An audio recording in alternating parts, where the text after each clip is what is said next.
이제 총선은 끝났습니다. 그 결과가 어떻든 경제는 계속 어려운 상태에 있습니다. 그렇기 때문에 다시 한번 돈을 푸는 문제, 양적 완화가 정책 이슈가 될지도 모르겠습니다. 오늘 이 양적 완화에 대해서 신세돈 교수 그리고 김동원 교수 두 분과 함께 얘기를 풀어나가도록 하겠습니다.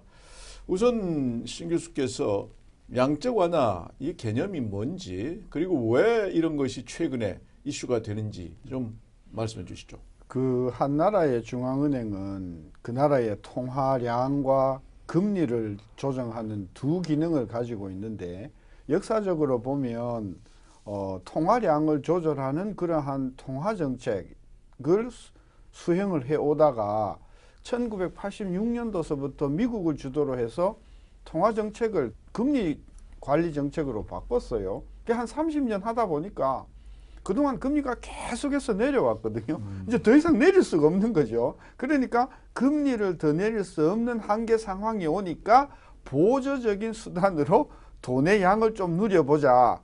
그런 차원에서 이제 양적 완화 정책이라는 것이 이제 2008년도 전후해서, 또는 이제 일본 같은 경우에는 그 전에 2000년대 중반에 있었는데, 결론은 뭐냐 하면 금리는 더 내릴 수가 없고, 따라서 돈을 풀어서 금융시장의 어떤 위기라든가 또는 경제 침체를 해소시켜 보자라고 하는 정책이 우리가 이야기하는 양적 완화 정책이죠. 네, 김동원 교수께서 좀 더. 우리가 주목하셔야 될 것은 뭐냐면, 이 양적 완화라고 하는 것이 단순하게 중앙은행이 상업은행에 이 가지고 있는 증권을 사들여서 돈을 푸는 게 아니고요. 이거는 그 미국이 3번에 걸쳐서 했던 QE도 그렇고 유럽의 경우도 그렇고 굉장히 그 아주 세밀한 그런 목표를 가지고 있고, 그 다음에 그 타켓을 어떻게 달성하냐 하는 복잡한 경로가 있다는 거죠. 예, 그런 고려하에서 이 정책을 실시를 해야 되고, 그 다음에 또 하나 우리가 주목하셔야 될 거는, 어떤 정책이든 간에 반드시 그 목표만이 있는 것이 아니고 반드시 그 부작용이 있습니다. 예, 그러면서 그 양적 완화의 정책 자체도 상당히 그 부작용이 큰 정책이라는 것을 주목할 필요가 있다고 생각합니다. 한국 경우에 대해서는 뭐 일반적으로 돈을 우리는 별로 안 풀었지 않느냐 이런 생각을 가지신 분들이 많은 것 같아요. 그 신 교수 좀 설명해 주시죠. 그 지난 노태우 정부 이후 우리가 6정부를 경험하고 있는데, 박근혜 정부는 지금까지 3년밖에 안 지났거든요. 3년밖에 안 지났는데 한국은행이 그 양적 완화 돈을 얼마나 풀었냐 하면 3년 동안 늘어난 돈이 45조쯤 늘었어요. 근데 이명박 정부 5년 동안 32조밖에 안 늘었고요. 노무현 정부 5년 동안에는 18조밖에 안 늘었고, 김대중 정부는 IMF 기관이었음에도 불구하고 5년 동안 15조밖에 안 늘렸습니다. 그러니까 박근혜 정부 3년 동안 43조 이상 풀었다고 하면 이것은 역대 정부 5년 늘어난 돈보다도 최소한 3배, 4배 이상 증가하는 거기 때문에, 그럼 지난 3년 동안 40조 이상을 풀었으면 양적 완화 효과가 나타나야 되는 거 아니냐. 근데 돈을 지금 계속해서 풀어도 금리가 낮음에도 불구하고 이 돈이 풀리질 않고, 이게 경제로 이렇게 퍼져나가지 않고 계속해서 어디론가 숨고 있는 거죠. 돈이 안 도는 거죠. 안 도는 네, 거죠. 이게 우리가 어려운 말로 하면 통화승수인데, 네. 이 통화승수가 10년 전에는 30이었어요. 뭐냐면 현금분의 예금이 한 30이었는데 지금 17로 줄었습니다. 네. 그리고 이게 계속해서 내려간다는 이야기죠. 이런 상황에서 돈을 풀어봤자 경제로 돌질 않는다. 지금 이제 양적 완화를 얘기하니까 돈 풀었다는 얘기가 나오는데, 사실은 여기에 더 붙여서 부채가 는 것까지 포함하면은 이게 상당히 많은 돈이 이미 풀렸다 이렇게 볼 수도 있다, 그렇게 볼 수 있는데 추가적으로 좀 말씀해 주시죠. 우리가 지금 얘기하고 있는 그 중앙은행의 지금 소위 그 퀀티테이티브 이즈닝이라고 하는 거는 그 단순하게 돈을 푸는 것이 아니고, 아까 말씀드린 것처럼 전통적인 통화 정책으로는 달성할 수 없는 특별한 목표와 경로를 가지고 있습니다. 그런데 지금 그 총선 과정에서 새누리당에서 내놓았던 것처럼 그 산업은행의 채권을 사줘서 중앙은행이 그 돈을 푼다. 그럼 저는 이런 걸 본다 그러면 그러면 양적 완화의 목표가 뭐냐? 지금 신 교수님 말씀하신 것처럼 금리로 따지면 이미 금년 들어서 우리 3년 만기 국채가 0.2%포인트 이하로 지금 가까이 지금 떨어졌거든요. 금리는 이미 떨어지고 있죠. 그 다음에 기업은 작년 말 현재로 그 현금 예금만 497조를 가지고 있습니다. 작년에만 현금이 52조가 늘어났어요. 그러니까 기업에는 돈이 충분히 있다고 했지. 전체적으로 보면은요. 일단 양적 완화로 따지는데 그것이 돈을 푸는 거. 사실은 일본의 경우에는 중앙은행이 그냥 돈을 풀었거든요. 그런 차원에서 보면 우리도 이미 양적 완화를 했다. 충분히 했는데 단 지금 김동훈 교수가 제기한 대로 어떤 목표를 가지고 어떤 채널을 통해서 이 돈을 풀었느냐. 이렇게 따지면 그건 좀 의문시되는 지금 그런 이제 그 개념 정리 이렇게 볼 수가 있는데 사실 이제 양적 완화라는 거를 자꾸 이렇게 얘기하는 게 미국이 1차, 2차, 3차에 걸쳐서 양적 완화를 해서 경제가 살아났지 않느냐. 그러니까 우리도 해보자. 이런 지금 측면이 강한 것 같아요. 신 교수 좀 말씀해 주시죠. 그러죠. 중요한 건 아까 우리 김동훈 교수님도 지적했지만 중앙은행이 돈을 푸는 목적이 뭐냐? 2008년도에 미국이 양적 완화를 갑자기 도입해서 3차에 걸쳐서 4조 달러에 가까운 현금을 푼 근본 목적은 우리가 알고 있는 그런 경제 성장이나 경제의 어떤 그런 활성화 목적이 아니었고 이거 가만 놔두면 은행이 도산하고 거기에 증권회사가 도산하고 금융 시스템이 붕괴가 될 테니 그렇게 해서 돈을 풀자고 해서 4조를 풀었는데 미국 같은 경우를 보면 이 금융 붕괴를 막기 위해서 1차, 2차, 3차에 나누어서 풀었어요. 그 뭐냐면 한 6개월 동안 1조 5천억 달러를 붓고 좀 기다려봤다가 또 2차로 붓고 3차로 붓었다. 무슨 이야기냐면 이 미국의 양적 완화는 그것이 경제를 살리기 위한 것이라고 하면 꾸준히 인젝션을 해야 될 건데 6개월, 1년 단위로 끊어서 했다는 것은 금융 붕괴를 막아가면서 상황을 보자는 것이죠. 저는 그래서 이번 정치권에서 나오는 한국의 양적 완화를 경제 살리는 목적으로 또는 구조조정의 목적으로 돈을 푼다라고 하는 것은 이 어불성설인 것이 뭐냐면 지난 3년 동안 정부가 중앙은행이 돈을 많이 풀었고요. 전혀 구조조정 되지 않았고요. 금리 내릴 만큼 내렸고요.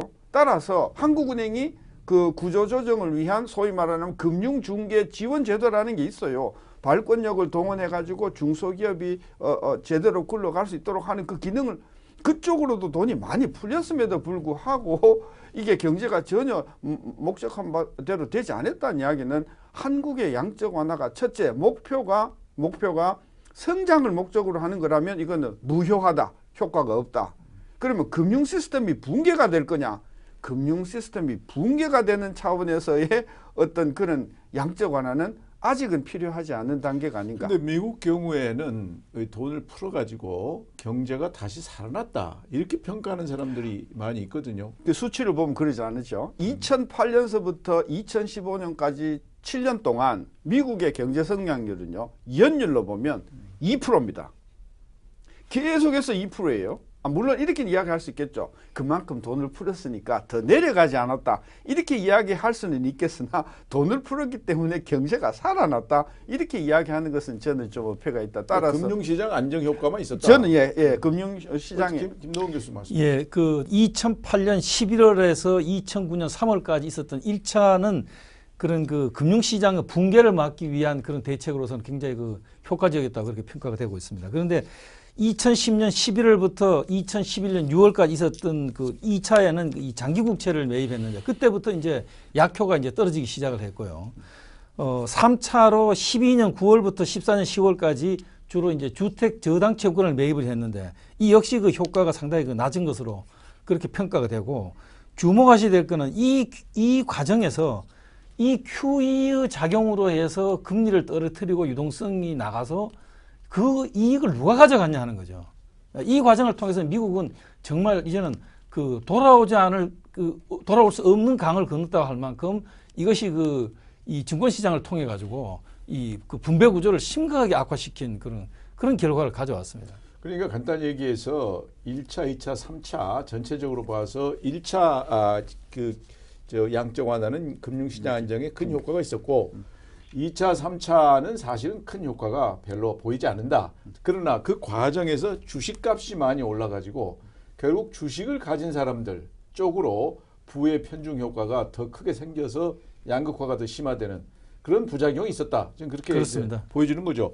그런데 이제 그나마 미국의 경우는 경기가 다시 이렇게 좀 살아나는 그런 분위기이기 때문에 양적 완화 효과 아니냐 이렇게 얘기하지만 일본의 경우는 사실은 미국보다 돈을 더 많이 풀었잖아요. 네. 그런데 지금 성과가 없지 않습니까? 신 교수 말씀해 주시죠.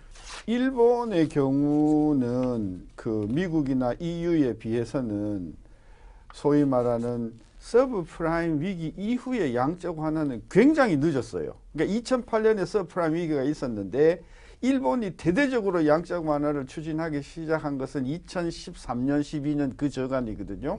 그렇기 때문에 첫째로 일본의 양적 완화는 서브프라임 위기 이후에 미국, 유럽이 양적 완화를 1, 2, 3차에 나눠서 하는 동안에 일본은 가만히 있다가 왜 가만히 있었냐면 저거들은 이미 한 5, 6년 전에 많이 풀었었거든요. 따라서 가만히 있다가 이제 2013년 되니까 아베 정부가 들어오면서 야 이거 이래 가지고는 안 되겠다 싶어서 있는 수단 없는 수단 뭐 세 가지 화살 뭐 다 동원해 가지고 하자는 차원에서 이제 나온 게 아베노믹스인데 그만큼 아베노믹스에 의한 양적 완화는 무차별적이었고 무분별적이었고 일단 풀고 보고 그다음에 앵화를 약세로 가져가 보자라고 하는 그런 소위 막무가내식 정책이었기 때문에 앵화 약세를 유도해서 수출이 살아나는 데는 크게 기여를 했음에도 불구하고 그것이 목적하는 어떤 경제 활성화나 또는 뭐 구조 개혁은 전혀 일어나지 못하는 그런 어떤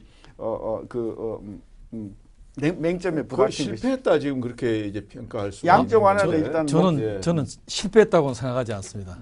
저는 그 일본의 경우 제 역할을 다 했다고 생각하는데 이 미국이나 일본이나 유럽이나 공통적으로 주목하셔야 될 거는 양적 완화는 단기적으로는 효과를 볼 수가 있습니다. 그러나 장기적으로는 듣지 않습니다. 그 일본의 경우도 이 아베노믹스의 이 QE를 해가지고 20년이 넘게 일본을 붙들고 있던 소위 그 디프레이션 심리를 탈출시키는 데는 성공을 했거든요. 예, 그런데 문제는 뭐냐면은 또 했고 또 그 N을 이제 절하시키는데 성공을 했는데 예, 문제는 그럼에도 불구하고 인플레이션율을 2%를 2년 안에 달성하겠다는 데는 실패를 했고 유럽의 경우도 그 장기 인플레이션에 대한 기대를 높이는 데는 성공했고 또 그래서 유로화의 그 일시적인 약세는 가져왔지만 이건 역시 장기적으로는 효과가 없다고 보는 겁니다. 네, 원장님. 네. 아까 중요한 지적을 하셨어요. 미국도 유럽도 일본도 양적 완화가 성공하지 않았다, 못했다. 이제 특히 일본 같은 경우에 성공했다, 앵화가 약세가 되는데 기여를 했다고 이제 김 교수님 말씀하셨는데 그런 줄 알았거든요. 그런 줄 알았는데 금년의 앵화의 움직임을 보면 어마어마하게 강해졌죠. 그 무엇을 의미하냐면 맹점이 이겁니다. 글로벌화된 시장 상황에서 모든 나라의 금융시장이 상당히 개방되고 오픈된 상황에서 한 나라가 통화를 풀면 그것이 그 나라에 잠겨 있으면 어떤 의미에서 효과가 일어날지 모르나 그것이 풀리는 순간 다른 나라로 쫙쫙쫙쫙 빠져나가기 때문에 아무런 금리 효과나 또는 경제성장 효과를 발휘하지 못하고 오히려 금융시장만 교란시키는 그런 어떤 부작용을 갖고 오는 것이죠. 네. 그러니까 결국 미국은 실물 경제가 다른 요인으로 이 셰일 가스라든가 또는 해외에 나간 제조업이 미국에 돌아온다든가 이런 요인으로 실물 경제 스스로가 회복하는 힘이 있었고 일본의 경우는 초기에 엔화 약세를 통해서 수출 기업이 좀 도움을 받다가 나중에 그 효과가 점점 없어지는데 부작용으로 나타난 거는 구조 조정이 잘 안 됐죠. 일본의 경우에. 그래 결국 종합적으로 보면은 양적 완화가 갖는 효과 매우 제한적이었고 경우에 따라서는 없는 경우도 있었다. 그런데 이제 우리가 최근에 양적 완화를 주장하시는 분들은 우리는 다르다 이렇게 얘기를 하거든요. 어떻게 다르냐? 우리는 목표를 딱 정한다. 그래서 한국은행이 산업은행에 대출 채권을 사줘서 그래서 산업은행에 이 돈을 넉넉히 줘서 산은이 구조조정하도록 한다. 그런 논리인데 그거 어떻게 생각하세요? 김동희 교수. 그러자면은 그 산업은행이 구조조정을 잘할 수 있다고 생각하십니까? 지금 말씀하시는 그 정책의 틀이라면 지금 우리가 경제 역동성을 성장 역동성을 다시 회복하기 위해 가지고 구조조정이 필요하고 그런데 이게 돈이 없어 잘 안 된다. 그러니까 산업은행에 돈을 줘서 구조조정을 이제 가속화해야 되겠다. 그럼 산업은행이 구조조정을 잘해야 될 거 아닙니까? 산업은행이 구조조정을 잘할 것 같으면 왜 지금 이 대우조선해양 같은 사태를 비롯해 가지고 이 엄청난 이런 소위 그 좀비 기업 사태를 직면하고 있을까요? 우선 산은이 그동안에 했던 걸로 봐서 산은한테 돈 준다고 되겠냐 하는 게 하나 있고 그리고 다른 또 예, 그러니까 이제 이번에 이제 정부 여당에서 말한 그 양적 완화의 소위 말하는 아주 핵심이 뭐냐면 이게 무분별한 통화 남발이 아니다. 왜 산업은행하고 주택금융공사한테 채권을 발행하게 해서 그 돈을 그쪽에다 주면 그 산은하고 주택금융공사가 그 돈을 가지고 기업의 구조조정에 쓰고 근데 가계부채. 그거 가계의 어떤 그 주택 관련 부채를 주택금융공사가 떠안게 한다는 것이죠. 그러면 거시 경제적인 차원에서 보면 결국은 기업이 가지고 있었던 부채를 산은이 안거나 아니면 가게가 가지고 있었던 부채를 주택금융공사라고 하는 그 공사에게 떠넘겨주는 효과밖에 없기 때문에 그것이 실물 경제에 얼마만큼 도움이 될 것이냐. 저는 진짜 숫자 노름이라고 보는 것이죠. 아니 저는 이제 거기에 덧붙여서 지금 기업들이 갖고 있는 유보자금 이게 490 몇 조라고 그러셨죠? 예, 497조요. 그러니까 이건 정상적으로 돌아가는 경쟁력 있는 기업들은 투자 기회가 없기 때문에 돈을 많이 갖고 있단 말이에요. 그렇습니다. 그럼 산업은행에 돈을 준다. 대출 채권을 사서 그건 주로 부실 소위 한계 기업들한테 대출한 그런 거에 대해서 한국은행이 도와주는 거 아니에요? 그러면 그 돈은 주로 한계 기업한테 갈 거다. 결국은 그 돈은 좀비 기업을 정리하는 데 쓰이기보다가 좀비 기업을 이대로 지탱하는 데 쓰일 가능성이 훨씬 큽니다. 수명 연장하는 거 아니겠어요? 그러니까 경쟁력 없고 채산성이 없는 것이 3년 이상 지속되면은 일단 정리 대상인데 지금 돈을 산업은행을 통해서 푸는 거는 결국은 정리 대상이 될 기업들, 이 기업들이 좀 수명 연장을 하는 그런 효과가 더 크다 이렇게 볼 수 있지 않겠어요? 저는 우리가 하나만 즉 다시 말하면 아까 우리 산업은행의 채권을 사서 돈을 주는 것이 맞냐 안 맞냐라고 하는 것만 볼 것이 아니고 지금 우리의 그런 경제 상황이 어디에 놓여 있나를 보다 좀 큰 그림에서 이 문제를 볼 필요가 있다고 생각합니다. 지금 거의 160조 가까운 지금 가계부채가 지금 늘어나 있고요. 그러니까 작년의 경우 같으면 정부가 거의 200조의 돈을 풀어서 명목 국민소득 한 52조 정도 늘린 겁니다. 그러니까 지난 한 1년 반 이 정도의 그런 말하자면 그러니까 돈을 푸는 거로는 이미 양적 완화를 한 거죠. 예. 그것의 부작용을 앞으로 어떻게 할 거냐 하는 고민이 첫째 과제입니다. 예. 더하기 여기에 그러면 이거는 어떻게 하면 이거를 소위 말하자면 현재 이런 가계부채로 이 부풀어진 경제를 어떻게 연착륙시키느냐 하는 문제를 안고 있고 이거는 어떻게 하면 서서히 이걸 시장을 시켜가느냐 하는 거거든요. 갑자기 시키면 경제가 그냥 정말 경착륙하니까요. 예, 그런 문제가 있는데. 그러니까 지금 지난번 선거 과정에서 나온 소위 새누리당의 의견이 바로 연착륙을 시키기 위해서 주택금융공사에다가 돈을 줘가지고 주택금융공사가 가계부채를 안고 그래서 그 가계부채 많은 사람들을 어떻게 좀 도와주겠다 그런 거에 그렇죠. 취지였죠. 그러니까 저는 지금 집권 여당에서 꺼낸 양적 완화의 진정한 속셈은 이거라고 봅니다. 재정 지출 못 하거든요. 워낙 지금 경제도 어렵고 세수도 빡빡하니까 이미 지난 3년 동안 국가 부채, 좁은 의미의 국가 부채가 지금 매년 한 50조 정도 관리 재정 수지가 나빠지니까 더 이상 돈은 풀 수가 없어요. 돈은 풀 수가 없는데 가만 보니까 한국은행이 있거든요.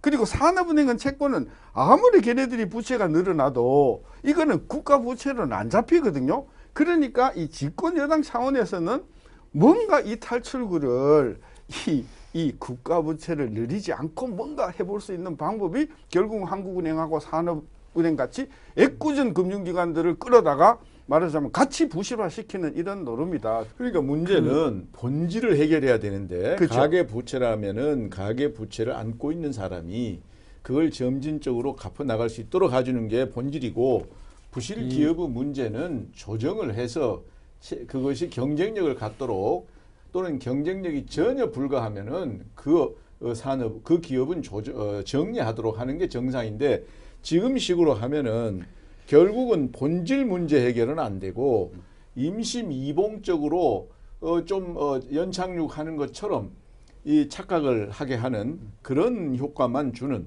그런 걸 지금 지난번 선거 와중에 새누리당이 제시한 거 아니겠어요? 그 새누리당에서 얘기했던 양쪽 하나는 저는 뭐 좀 그 다른 표현을 한다면 이건 그 달콤한 악마의 유혹이라고 생각합니다. 그건 왜 그러냐면 파우스트의 그 똑같은 장면이 나오거든요. 악마가 왕한테 당신이 돈을 발권력을 이용해서 돈을 찍어내면은 당신이 원하는 뭐든지 할 수 있다. 예. 그 장면이 나옵니다. 똑같은 유혹이죠. 그리고 이거는 아까도 말씀드렸습니다만 미국이나 일본이나 유럽이나 공통적인 양상이 단기적으로는 뭔가 되는 것 같습니다.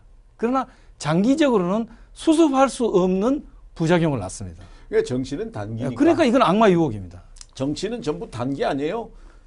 아까 부작용 말씀하셨는데 아까 제가 말씀드린 지금 글로벌 금융시장이 굉장히 지금 글로벌화돼 있고요. 따라서 한국은행이 만약에 추가적으로 대폭적으로 양적 완화를 감행을 한다고 하면 대번에 나타날 수 있는 저는 그 부작용이 한국 돈을 달러로 바꾸는 과정을 통해서 유출이 일어날 것이다. 그리고 그러는 과정에서 굉장히 환율이 불안해지면서 주식시장도 불안해질 것이다. 따라서 이 돈을 건드려서 돈을 늘려서 소위 말하는 구조조정이나 경제성장은 절대 일어나기가 힘든 것이고 주가나 금융시장이나 환율이나 어떤 외환시장에 굉장히 큰 불안 요인으로 작용할 것이다. 그러니까 저는 이제 더 들어가서 생각을 해보면 과거에 우리가 공급 부족 시대, 즉 70년대 이럴 때는 공급이 부족해서 돈을 줘가지고 시설 투자를 하게 해서 그렇죠. 그게 생산을 해서 돌아가면은 그 그렇죠. 선순환이거든요. 그렇죠.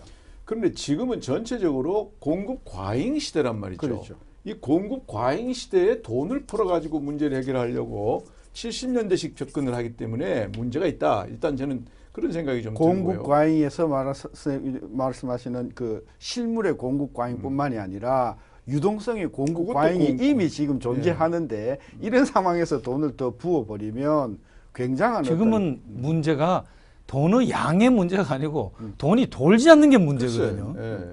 그러니까 돈이 돌지 않는 상태에 돈 아무리 풀어봤자 사막에다 물 죽이죠. 그렇습니다. 더 나아가서 저는 이게 더 심각하다고 봅니다. 소위 도덕적 해이 문제.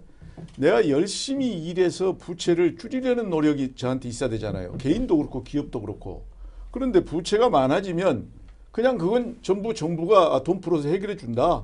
이렇게 되면은 소위 시장 경제의 기본 정신, 좀 더 열심히 경제를 해보려는 의지가 기업이나 개인도 전부 사라지는 문제가 발생하지 않겠어요? 저는 이제 그 선거가 이제 끝이 났지 않습니까? 그리고 이제 그 양적 완화를 하자고 했던 그 새누리당이 이제 2당이 되고 이걸 반대했던 민주당이 1당이 돼서 뭐 이게 할 가능성은 낮아졌습니다만은 저는 그럼에도 불구하고 걱정하는 건 뭐냐면요. 1당이 된 민주당도 뭔가 자기 1당이 돼서 뭔가 하여튼 그 국민들한테 그 다음 대선을 대비해서 뭔가 성과를 보여야 될 거고 2당이 된 새누리당도 다시 철치부심 이걸 회복해야 될 거고 그래서 이것이 가져올 제일 위험한 함정이 바로 쇼트미즘입니다. 단기주의입니다. 예, 내년 총선 대선 이전에 앞으로 1년 안에 뭔가 우리가 뭘 내세워서 국민들한테 이거 보십시오. 우리가 잘할 수 있습니다. 이걸 보일 것을 경쟁하는 것이 저는 가장 우려가 되고요. 그런 면에서 제가 보기에는 민주당도 경론을 어떻게 하는지 모르겠습니다만 여전히 한국은행의 호주머니를 털어서 어떻게 하고 싶다고 하는 유혹은 그런 정책이 나올 가능성은 다분히 있다고 생각합니다. 그러니까 염려되는 게 이 조세 재정 지출은 논의 과정이 꽤 길잖아요. 근데 한국은행은 맘먹으면 돈 풀 수 있지 않습니까? 그렇죠. 그래서 정치인들이 오랫동안 그래도 이 자제를 하다가 이제 그냥 한국은행 호주머니를 털겠다. 어느 당에서는 아예 한국은행 법을 바꾸겠다 그랬죠. 이게 정말 참 한심하고 염려스러운 그런 이 상황인데 사실 우리가 이제 전체적으로 보다 보니까 결국 양적 완화는 다른 모든 나라들의 경우도 일시적으로 부분적인 효과가 좀 있었지 본질적인 어떤 그 목적했던 바는 달성하지 못했고 부작용으로서 구조조정이 오히려 더뎌지고 또 양극화가 더 심화되는 이런 부작용 경우에 따라서는 외환 시장에서 좀 혼란이 생기는 그런 부작용만 왔다 이렇게 이제 볼 수가 있지 않습니까? 네. 그러니까 결국은 본질을 고쳐야지 자꾸 화장만 해가지고는 문제 해결이 안 된다. 치료약을 먹어야지 마약을 먹어가지고는 해결이 안 된다. 이렇게 생각합니다. 이제 선거는 끝났지만 또 계속해서 정치인들이 이 포퓰리즘에 휘둘려서 뭔가 보여주려고 무리수를 둘 염려도 있고 거기에 또 따라서 관료들은 폭탄 돌리기의 정신으로 그저 내 임기 중에 무난히 넘어가자 하는 정신으로 또 양적 완화에 손을 댈지도 모르겠습니다. 한국은행이 독립성을 잘 지켜주시기를 희망하고 정치인들 국가를 위해서 일 좀 하십시오. 당을 위해서 자기 표를 위해서 일하시지 마시고 부탁합니다. 오늘 고맙습니다. 네, 고맙습니다. 고맙습니다.